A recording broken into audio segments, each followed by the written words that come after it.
রাতের ফোঁটা সাদা ফুল, সারাদিন হ্যাপি ব্রাইট স্কিন।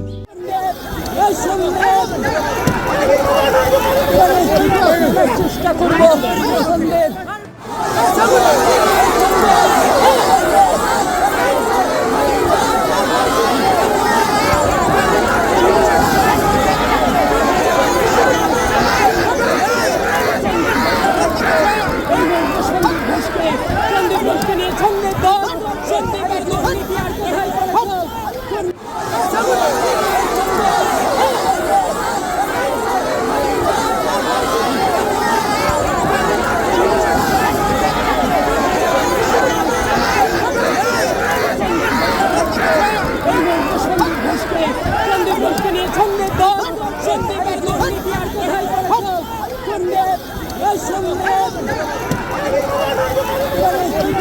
চেষ্টা করবো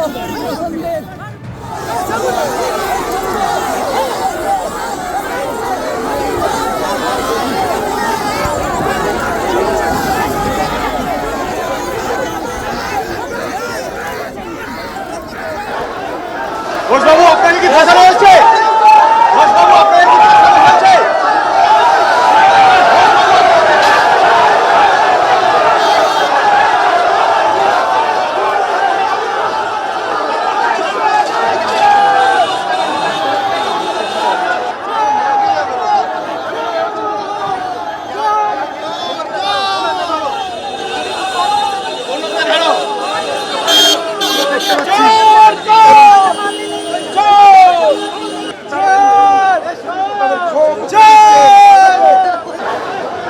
ঘোষবাবু আপনাকে কি ফাঁসানো হয়েছে?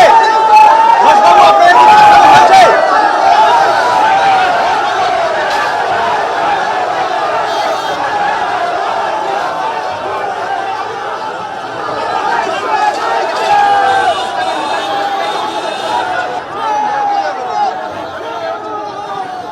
আমি এই ছবিটা আরেকবার আপনাদের সামনে রাখছি। একেবারে এটা তো চড় নয়, পেছন থেকে 82 শিক্ষা থাপ্পড় পড়েছে গালে। আমি কথা বলবো, আমাদের প্রতিনিধি আবির দত্ত আমাদের সঙ্গে রয়েছেন। এইটা আমাদের জানাও, এই যে দুটো ছবি আমরা দর্শকদের দেখালাম আবির, এক হচ্ছে যখন তার গালে থাপ্পড় পড়ছে সন্দীপ ঘোষের, এবং আমরা দেখাচ্ছিলাম যে চোর চোর স্লোগান। এটা ঠিক কোন জায়গায়, কোন প্রেক্ষিতে এই দুটো ছবি ক্যামেরায় ধরা পড়লো? দেখো, আজকে যেটা আমরা দেখতে পেলাম যে সন্দীপ ঘোষ তাকে যখন নিজাম প্যালেস থেকে সিবিআই আদালতের উদ্দেশ্যে নিয়ে যাচ্ছিল, ঠিক সেই সময় এই যে জায়গা অর্থাৎ নিজাম প্যালেস, সেখানে প্রচুর মানুষ তারা চলে আসেন এবং তারা চোর চোর স্লোগান দিতে শুরু করেন। পরে যখন আলিপুর আদালতে তাকে নিয়ে যাওয়া হয়, আলিপুর জাজেস কোর্টে, সেখানেও কিন্তু আইনজীবীরা বিক্ষোভ শুরু করেন। এরপর সওয়াল জবাবের পর তাকে যখন কোর্ট কক্ষ থেকে বার করে আনা হচ্ছে, সিবিআই তাদের গাড়িতে হেফাজতে নিয়ে যাবে, ঠিক সেই সময় দেখা গেল ভাইরাল ভিডিওতে যে তাকে কিন্তু দেখে পেছন থেকে তাকে কিন্তু থাপ্পড় মারা হলো বা তাকে চড় মারা হলো।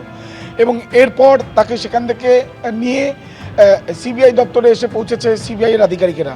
সন্দীপ ছাড়া আরও যে তিনজনকে নিয়ে আসা হয়েছে তাদেরকেও হেফাজতের নির্দেশ আজকে দেওয়া হয়েছে আলিপুর আদালতের তরফ থেকে 10 তারিখ পর্যন্ত, এবং এই চারজনকে ইতিমধ্যে নিয়ে আসা হয়েছে নিজাম প্যালেসে। কিন্তু মানুষ তাদের ক্ষোভ, প্রচুর মানুষকে আমরা দেখলাম যে তারা তাদের ক্ষোভ কিন্তু উগড়ে দিয়েছেন।